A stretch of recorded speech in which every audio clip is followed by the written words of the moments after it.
Здравствуйте! В эфире информационная программа «Настоящее время. Азия». В пражской студии я Динара Аргин. Сегодня в программе. Президента Кыргызстана Атамбаева подозревают в желании стать кыргызской Меркель. При смене формата правления Атамбаев может продлить срок своего пребывания у власти в роли канцлера.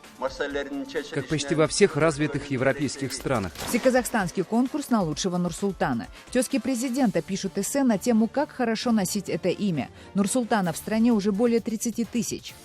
Иди вперед, мой Казахстан, не знать тебе преград. И лидер нации, наш Нурсултан, огромный вносит вклад. Первый значительный успех в борьбе с ИГИЛ. Курдские отряды Пешмерга при поддержке американской авиации вернули контроль над частью стратегического города Синджар. Коммуникации исламистов между Сирией и Ираком перерезаны. Мы будем мстить тем, кто убивал и грабил нас. В России выходит на экраны сериал о Борисе Березовском. Главный консультант фильма Андрей Луговой, которого в Британии признали полониевым отравителем. Его жена сыграла в фильме роль помощницы Березовского. Зритель должен видеть положительного героя и отрицательного. Кыргызстан готовится стать парламентской республикой. Правда, для этого необходимо переписать конституцию страны. Об этом заявил президент Алмазбек Атамбаев. По мнению гражданских активистов, он планирует в будущем возглавить кабинет министров, который и будет выбирать нового президента. Джибек Бегалиева с подробностями. Со своим нехитрым товаром на этом пятачке Любовь Салахова сидит с начала 90-х. Пересидела 3 президентов и 8 конституций.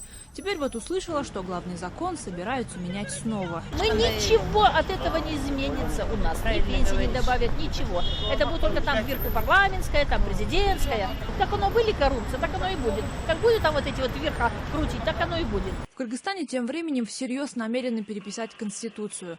В 9-й раз с тех пор, как страна стала независимой.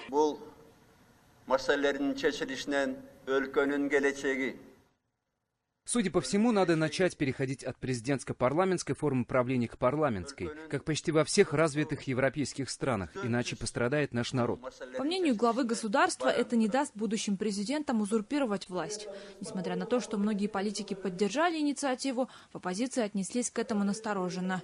Почему Алмазбек Атамбаев впервые заговорил об этом лишь сейчас, за 1,5 года до следующих президентских выборов? Цель продиктована конъюнктурными соображениями, с тем, чтобы обезопасить себя после 2017 года, после того, как он уйдет в отставку. И через этот сценарий, как он полагает, возможен приход такого предсказуемого преемника, который обеспечит его сохранность и безопасность. Сам Алмазбек Атамбаев, по версии Турдукулова, намерен занять кресло премьер-министра. Нового президента в этом случае будет избирать парламент. Поэтому он знает о том, что парламент, он поддержит любую кандидатуру, которую выставит президент, поэтому он сейчас думает о том, кто, возможно, станет преемником. В списке возможных кандидатов называют имена приближенных Атамбаева: главу Кабмина Темира Сариева, нового руководителя Нацкомитета безопасности Абдиля Сагизбаева, секретаря Совета обороны Темира Джумакадырова и других. Как на практике будет реализован переход режима из одной формы в другую, пока не очень понятно даже юристам.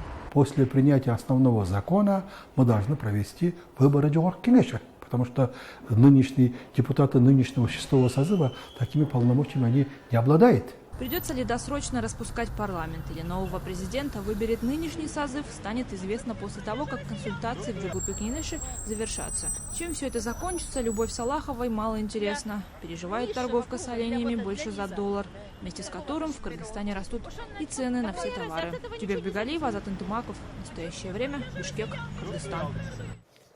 Американский телеканал Fox News сообщил со ссылкой на собственный источник, что в обломках российского лайнера А-321 обнаружен таймер от бомбы. На фоне этого Казахстан вслед за Россией и рядом западных стран приостановил полеты в Египет. Это решение было принято по рекомендации Комитета гражданской авиации. Рейсы в Египет из Казахстана приостанавливаются до выяснения всех причин авиакатастрофы. Вот телеграмма, которую разослал Комитет гражданской авиации всем туроператорам, в которой сказано, что причиной крушения А-321 является террористический акт. Как сообщила президент Ассоциации туристских агентств Казахстана Асель Нуркибаева, прежде из Казахстана в Египет выполнялся только один казахстанский чартерный рейс. Все остальные регулярные полеты выполнялись зарубежными компаниями, и на них комитет повлиять не уполномочен. Несмотря на это, некоторые казахстанские туристы начали отказываться от уже купленных туров. Есть факты, когда люди отказывались от отдыха в Египте буквально в день вылета. Что касается тех туристов, кто сейчас отдыхает в Шарм-эль-Шейхе, то за ними 17 ноября был отправлен пустой самолет авиакомпании «Скат» для возвращения их на родину. Между тем, в России уже заявили о возможных убытках из-за отмены полетов только в Египет. В течение ближайших месяцев российские туроператоры потеряют $200 миллионов. Подробности у коллег из Рейтер. Запрет на полеты в Египет, введенный рядом стран после крушения российского авиалайнера на севере Синайского полуострова, пока не сильно сказался на количестве туристов на пляжах. Однако власти Египта уже готовятся к резкому падению доходов. Один только Шарм-эль-Шейх ежегодно принимал более 2 миллионов человек. Примерно 3/4 из них – туристы из России и Великобритании. Обе страны прекратили авиасообщение с Египтом до выяснения причин крушения авиалайнера. Эти новости наносят сильный удар по всей отрасли. Мы только начали выходить из кризиса, который длился 5 лет. Бизнес почти не развивался. У тех, кто работает в туризме, как раз сейчас начала появляться надежда. Введенный российскими властями запрет на полеты, по мнению работников отрасли, нанесет очередной удар по туроператорам. По мнению представителей туристической отрасли, сильнее всего от запрета на полеты в Египет выиграют Объединенные Арабские Эмираты, Таиланд, Турция и Кипр. «Меня зовут Нурсултан» – название конкурса, объявленного в Казахстане для всех тезок президента республики. Нурсултаном за годы независимости страны были названы более 30 тысяч мальчиков. Конкурс эссе, который инициировала одна из казахстанских компаний, приурочен к 1 декабря, когда в стране будут праздновать в очередной раз День президента. Некоторые видят в нем признаки культа личности, рассказывает Дмитрий Беляков. Иди вперед, мой Казахстан, не знать тебя преград, и лидер нации, наш Нурсултан, огромный вносит вклад.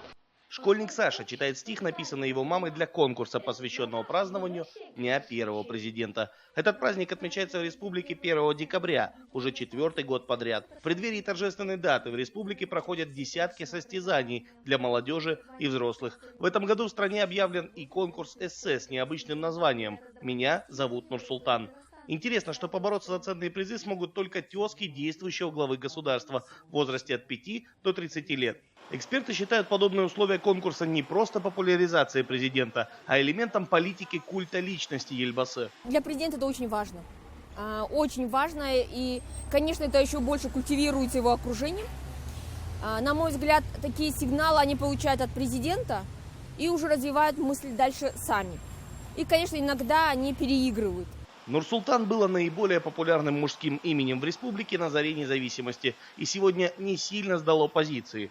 Согласно данным агентства статистики, это имя носит более 38 тысяч казахстанцев, а 95 человек из них являются полными тезками действующего президента Нурсултана Назарбаева. Психологи говорят, с одной стороны, у ребенка появляется пример для подражания, стремление к высоким достижениям, с другой, на него давит громкое имя, и его даже могут обвинить в корыстном умысле. Например, в одной из областей мальчика называют именем местного акима. Зачем, думаете? Не просто, чтобы он был. Я понимаю, это все есть, но там явная корыстная цель, потому что этого акима потом приглашают в гости и говорят о том, вот какой маленькой хибарке мы живем, типа, как же теперь ваш тезка может здесь жить. То есть они рассчитывали на квартиру. Но я так понимаю, что аким очень даже смышленно смекались, что человек, ну мало ли, там 30 человек в области назовут его имени, может, не может эти квартиры найти. Имя Нурсултан делится на две составляющих. Нур – цвет сияния, и Султан – властитель, авторитет. Практически у каждого казахстанца найдется знакомый или родственник тезка президента. Об идее конкурса для избранных казахстанцы высказываются так. Не знаю, потому что, во-первых, я не Нурсултан, во-вторых, простое мероприятие, по-моему, и все. Нурсултан это...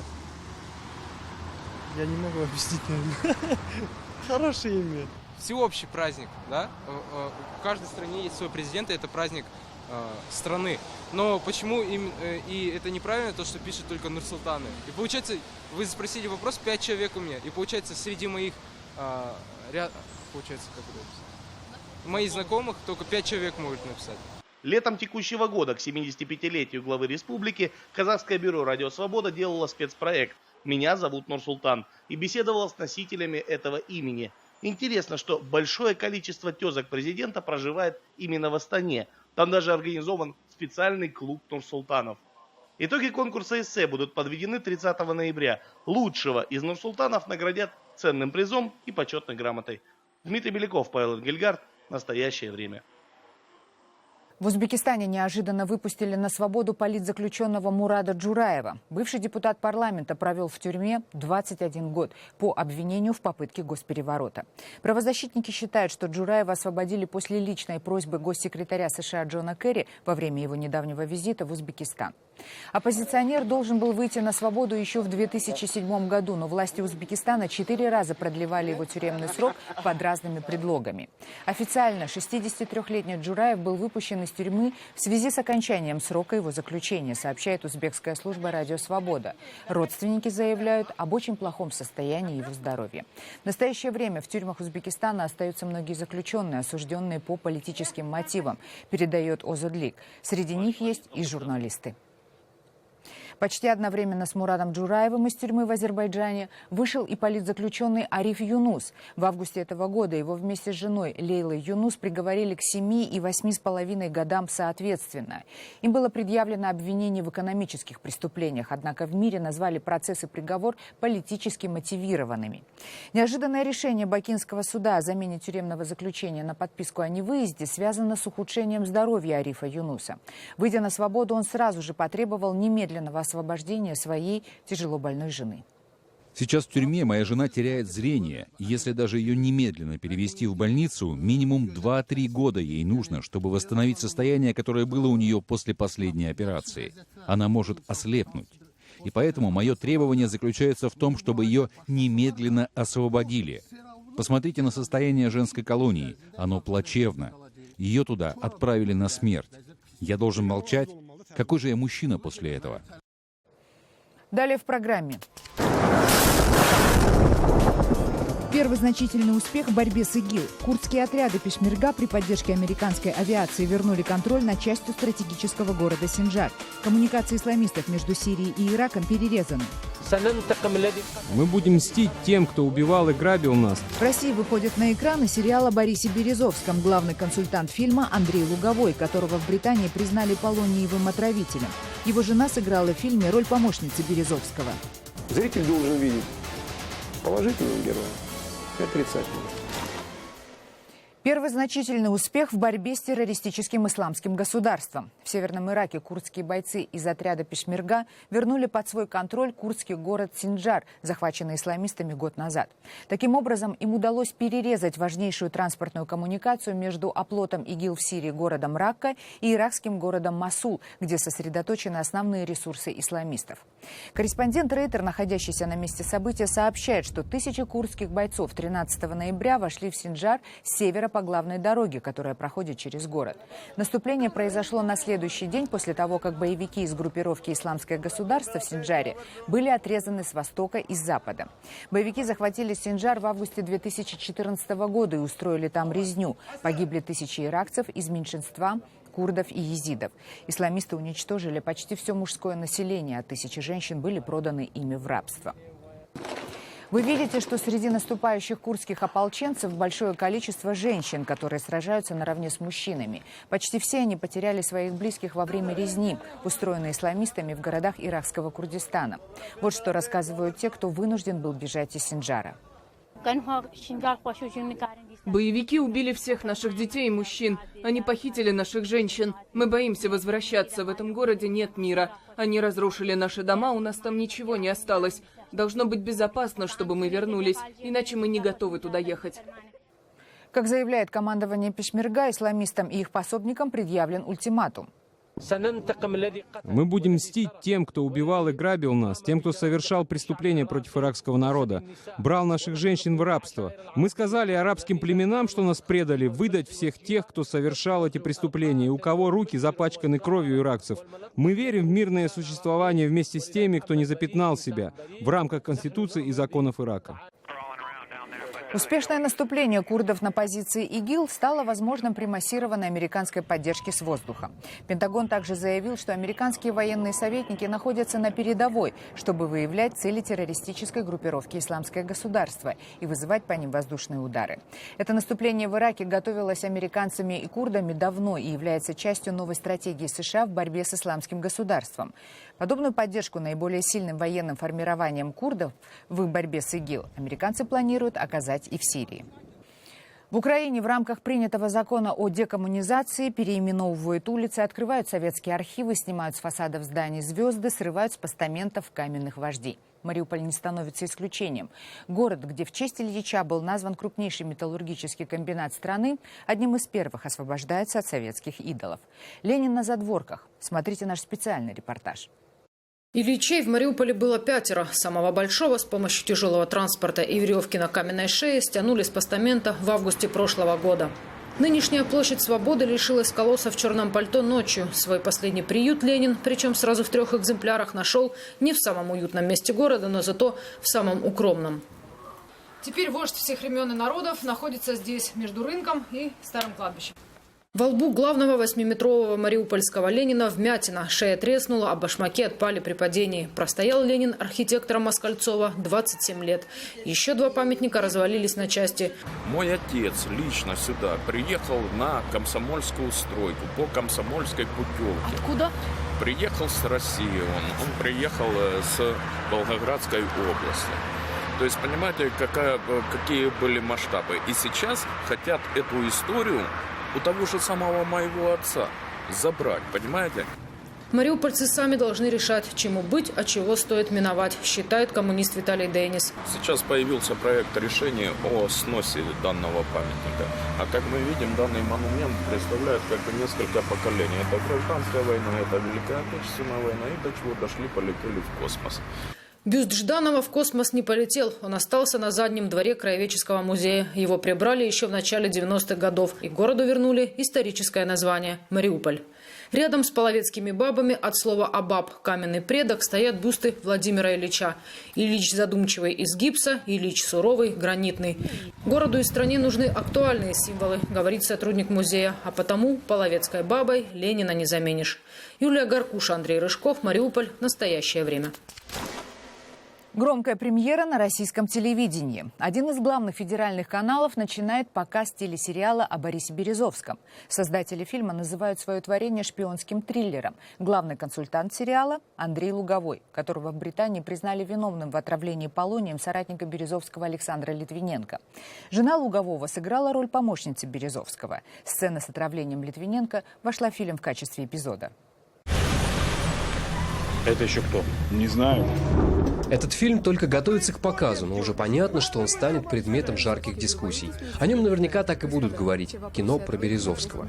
Нам надо брать власть. У нас вообще изначально Березовского и Патаркацишвили не было в сценарии. Были другие фамилии. Но когда работая над сценарием, мы поняли, что очень многие моменты, связанные действительно с Борисом Березовским, невозможно поменять. Режиссер настаивает, его фильм – это творческая фантазия, но получилось все равно как-то по-настоящему. Ведь еще недавно за всем этим, в реальной жизни, а не в кино, наблюдала вся страна.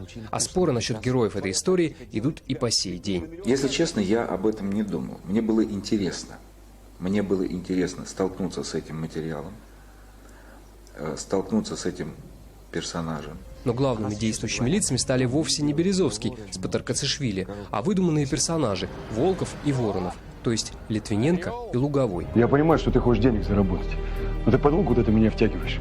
Ты хочешь, чтобы я стал агентом английской разведки? С настоящим Луговым мы встретились в одном из московских ресторанов. Чай не пили, но внимательно слушали, как бывший соратник Березовского рассказывал о своем сотрудничестве с киношниками. О том, как он открыл им почти все свои секреты. Все, кроме главного. Я про Лондон сразу сказал. 7-ю и 8-ю серию вообще никаких комментариев. Тем, что получилось, Луговой, которого в Англии до сих пор считают главным подозреваемым в отравлении Александра Литвиненко, остался доволен. Хотя, говорит, кое-что он бы все-таки переделал. Когда я сам посмотрел этот фильм, я сказал: слушайте, ну такой Ворон вообще положительный герой, ну прям вообще, я прям не знаю. Я говорю, ну давайте как-то нарежьте еще что-нибудь, чтобы, или давайте там что-то. Зритель должен видеть положительного героя и отрицательного. Такая драматургия. То есть вы там хороший парень? Не я, там Андрей Воронов хороший парень. Свою причастность к появлению картины депутат Луговой отрицает. Говорит, он только консультировал. Ну и жену, начинающую актрису, отдал киношникам на роль помощницы Березовского. Находиться на одной площадке с такими актерами, которые играют там, персонажа Березовского или Патаркацишвили, да, Гурам по фильму. Вот. Только потому, что я набиралась опыта. А если это был, я не знаю, какой-то другой персонаж, но с этими же актерами мне бы не менее понравилось 100%. Так, это сложная история. Все герои, которые погибли при загадочных обстоятельствах, все, кроме господина Лугового, вдруг стала простой и понятной. Хороший парень против предателя Родины, спецслужбы против взорвавшегося олигарха. Фильм, после которого не останется ни тайн, ни сомнений. Вадим Кондаков, Станислав Феофанов. Настоящее время.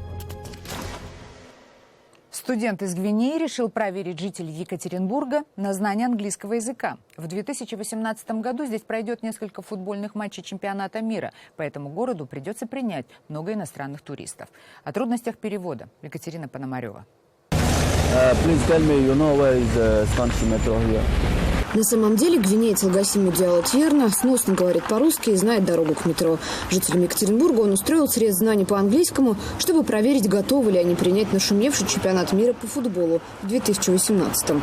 В городе пройдет часть матчей, иностранцев приедет много, и с ними надо как-то говорить. Но пока даже как-то не получается. Не понимаю. You don't speak English. Huh? You don't speak English? No. How much?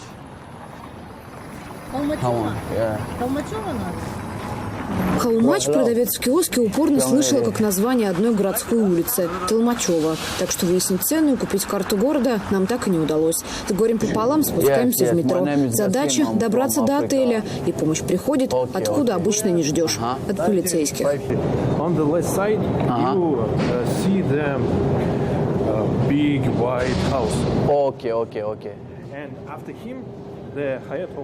Следом устраиваем испытание еще одному городскому транспорту – трамваю. И снова трудности перевода. А что за билет у тебя? Old. Последняя остановка в тестовом турмаршруте – покупка сувениров. Здесь гаслинское литье. А литье? Чугун.